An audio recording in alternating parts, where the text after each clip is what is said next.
Pemirsa, sebagaimana yang kita ketahui bersama bahwa sidang lanjutan perkara Hasto Kristianto telah digelar pada hari Jumat 11 April 2025 dengan agenda putusan sela. Sebelum itu dalam sidang kedua, Hasto Kristianto dan tim hukumnya sudah menyampaikan eksepsi atas surat dakwaan JPU.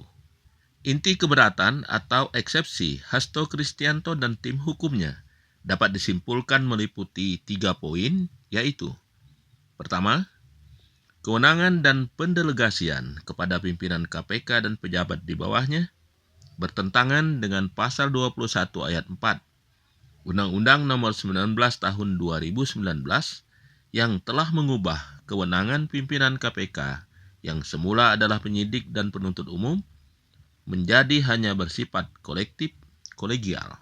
Kedua, soal penandatanganan sprindik dan SPDP oleh Ketua KPK serta Deputi Bidang Penindakan dan Eksekusi menjadi tidak sah berdasarkan pasal yang disebutkan tadi. Ketiga, surat dakwaan JPU yang dinilai bertentangan dengan KUHP dan prinsip due process of law karena adanya putusan yang telah berkekuatan hukum tetap untuk terdakwa Wahyu Setiawan, Agustiani Tio Fridelina, dan Saiful Bahri.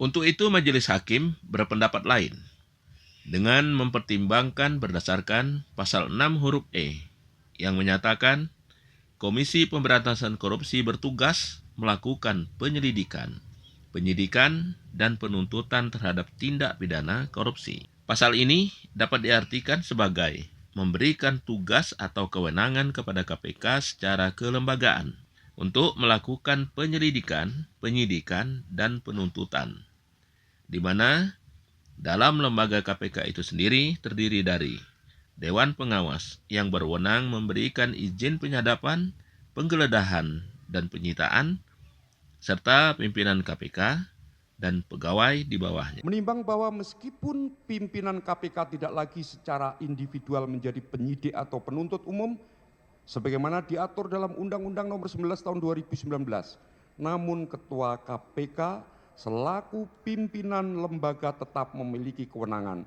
untuk menerbitkan surat perintah penyidikan sebagai bagian dari fungsi manajemen organisasi dan pelaksanaan tugas KPK dalam pemberantasan tindak pidana korupsi. Majelis hakim menilai bahwa perubahan kewenangan pimpinan KPK tidaklah serta-merta menghilangkan kewenangan KPK sebagai lembaga dalam melaksanakan fungsi penyidikan dan penuntutan secara kelembagaan, dan merupakan kewenangan atributif yang diberikan langsung oleh undang-undang.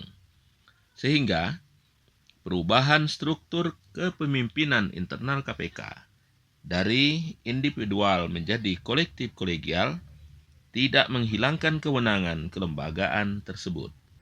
Menimbang bahwa berdasarkan prinsip delegasi kewenangan dalam hukum administrasi negara, pimpinan KPK dapat mendelegasikan kewenangan administratif tertentu kepada pejabat di bawahnya, termasuk penandatanganan surat perintah penyidikan dan SPDP, sepanjang tidak terkait dengan kewenangan yang bersifat substantif yang memerlukan persetujuan kolektif.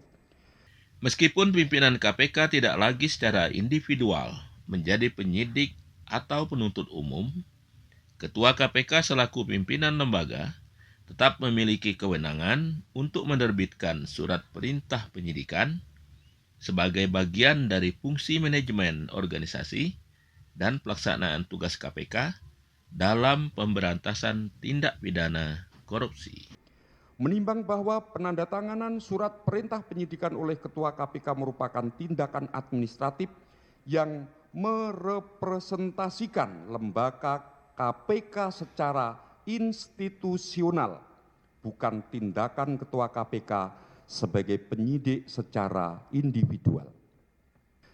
Menimbang bahwa selain itu terhadap keberatan atas penandatanganan surat perintah penyidikan dan SPDP oleh Ketua KPK dan Deputi Bidang Penindakan dan Eksekusi bukanlah merupakan objek yang dapat dijadikan alasan pembatalan dakwaan dalam pemeriksaan perkara pidana.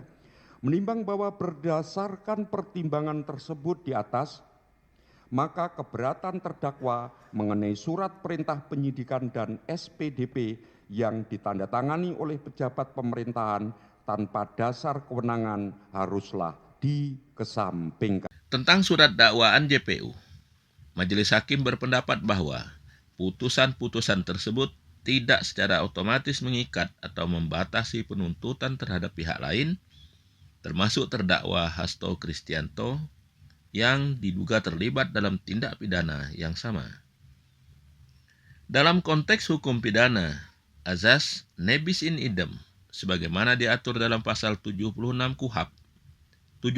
KUHP hanya berlaku terhadap orang yang sama, bukan terhadap orang yang berbeda, meskipun terkait dengan peristiwa pidana yang sama atau berkaitan. Dengan demikian, putusan terhadap Wahyu Setiawan, Agustiani Tio Fridelina, dan Saiful Bahri tidak menimbulkan nebis in idem terhadap terdakwa Hasto Kristianto.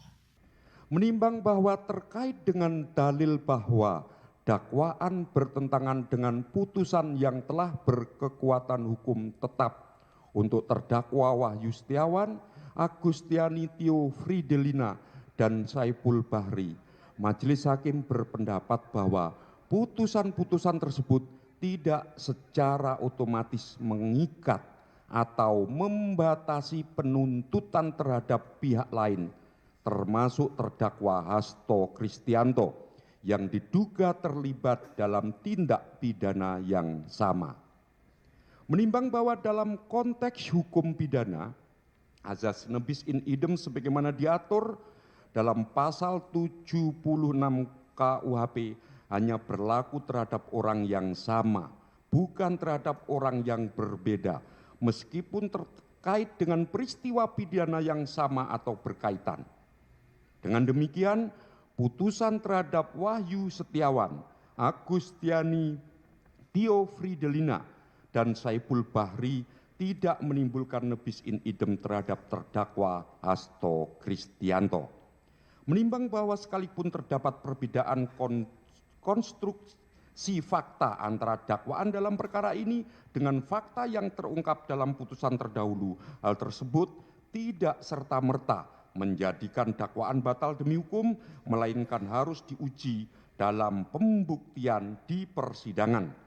Dari uraian tadi, akhirnya Majelis Hakim sampai pada putusan yang menolak semua eksepsi dari terdakwa Hasto Kristianto dan kuasa hukumnya, serta memerintahkan kepada JPU untuk melanjutkan perkara dengan menghadirkan saksi-saksi.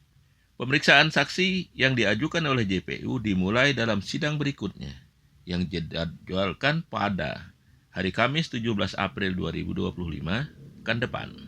Setelah mendengarkan amar putusan Majelis Hakim Tipikor, Hasto Kristianto kepada media menyatakan menghormati putusan hakim, namun akan tetap terus berjuang untuk memperoleh keadilan.